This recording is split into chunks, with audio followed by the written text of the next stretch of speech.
Hapa tuiko Nakuru, hapa area ya Union Carbide Everett, tukiwa kama bunge la mwananchi Nakuru County,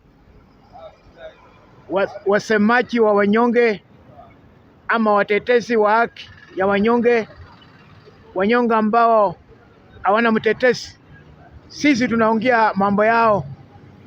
Kwanza nianze na jina langu, naitwa William Koki, mzaliwa wa Western County ya Kakamega, sub county ya Khwisero.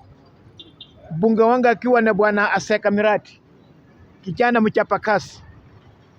Ninashukuru wale viongozi ambao wameona shida ya Mkenya. Namba yangu ya simu ni 07 25 69 6014.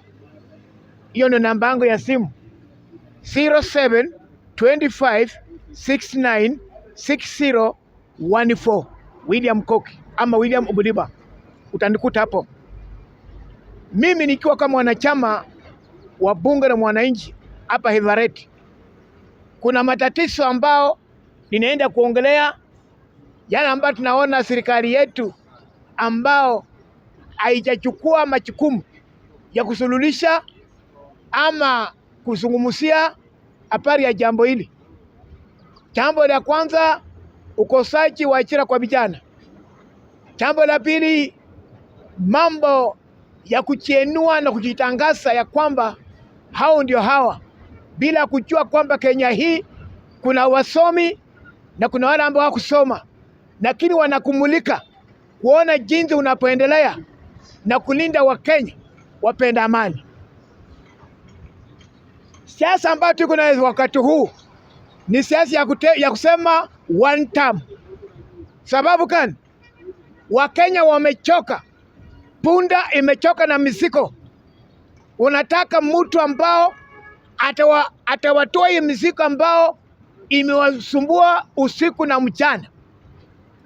Mimi kama mbinafsi sina kazi, sina biashara, watoto wangu hawana kazi, wachukuu wangu hawana, lakini nimejaribu kuwasomesha lakini hawana kazi.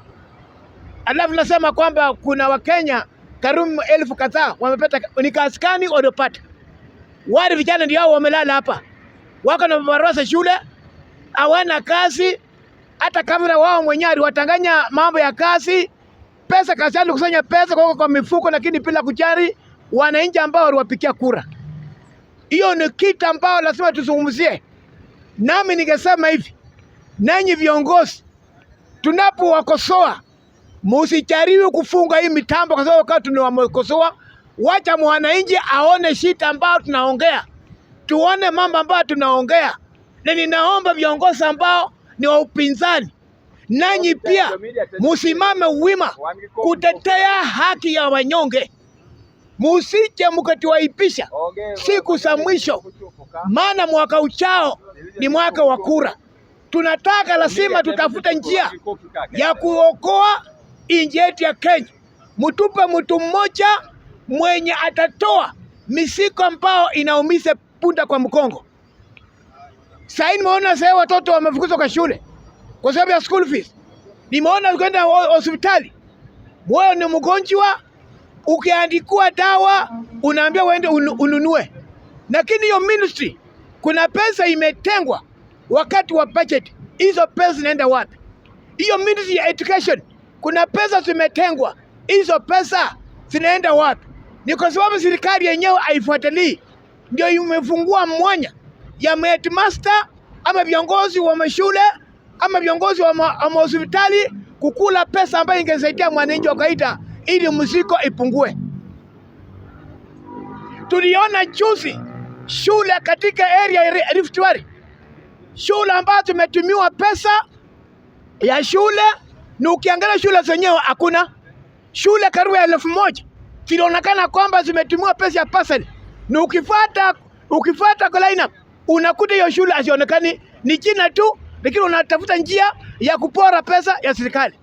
Ukiana mambo ya SHA utakuta hospitali zingine ziko tu majina, lakini ukifuatilia hakuna hospitali zenyewe ni jina tu, mtu anataka kupora nao pesa ya serikali. Na serikali inajua. Mbona mweze kufuatilia mwenye kueleta hiyo majina, mwenye kusimamia hiyo mashule, kusimamia hiyo hospitali, ashikwe, alipe pesa ya wanadamu, pesa ya watu, pesa ya serikali. Inji yetu imeporomoka sababu uongozi mbaya. Ndugu zetu wa Western, nitawarudia kwenu. Ndugu zetu wa Western, ndugu George Natembeya, Sifuna, ndugu yangu, Wiki ni wa Malwa, Okiya Omutata, Malala. Na muomba tafadhali, msituaibishe. Simameni imara kama spokesman wa watu wa Western. Musitanganye na wale wase. Wale wase kazi yao ni kupanga bila watakumaliza wewe. Wale wase kazi yao ni kupanga bila watatumwa uangamize nyumba yako. Wacheni nao, simameni na muwe na akili kama mtoto wa nyoka. Mjue wakati mnaongea haki, adui wenu anamuinda usiku na mchana. Mtamalizwa kwa sumu, mtamalizwa kupigwa marisasi, mtamalizwa kuingiliwa kama nyumba, kufukuziwa kwa barabara. Lakini muwe na akili, muwe na security ya kutosha, maana wakati wa hatari, wakati ambao shetani ameondoka kutaka kumaliza wanayesema ukweli. Wameingia kwa makanisa, wameingia kwa barabara, wameingia kwa viwanda. Kama saa hii kuna watu katika Kenya mzima vitambulisho vyao tayari vimechukuliwa. Ole wako kama ni mmoja umeuza Kenya kwa sababu ya tamaa ya pesa. Unapenda kitambulisho, unapewa 1,000 na nyumba yako inaenda kuangamia miaka 5.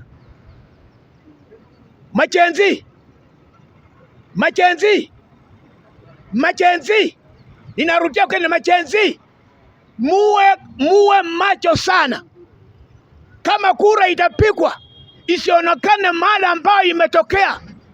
Zile fomu ambazo zitachazwa, muangalie kwa uangalifu, muona kwamba imechazwa kwa njia ya haki. Ni kweli mtu alipiga kura ama ni kura ya wizi. IEBC, ikiwa mtafanya mistake, mufanye makosa, wa Kenya waanze kuuana kwa ajili yako. Kumbuka mambo ya Kifidio. Kumbuka mambo ya Chusi. Aliyekuwako. Mitomo ya watu ni sumu, itakumaliza. Wewe na nyumba yako utamalizika. Hata hiyo pesa yenye utapewa itakusaidia. Utaenda na hospitali, zitaisha, mwisho utakufa kama mbwa imekufa kwa barabara. Usiposimama imara kama mtetezi wa haki, kama msimamishi wa wanyonge, kama msimamishi wa matajiri. Watu wa Central, simameni imara.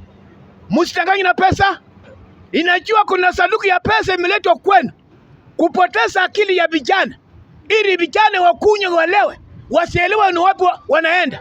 Si vijana wa Central, simameni mtetea haki ya wanyonge, haki ya ule mama, haki ya ule kijana, haki ya ule mama mkongwe, ili apate haki yake. Msitanganywe kuuza kura yenu.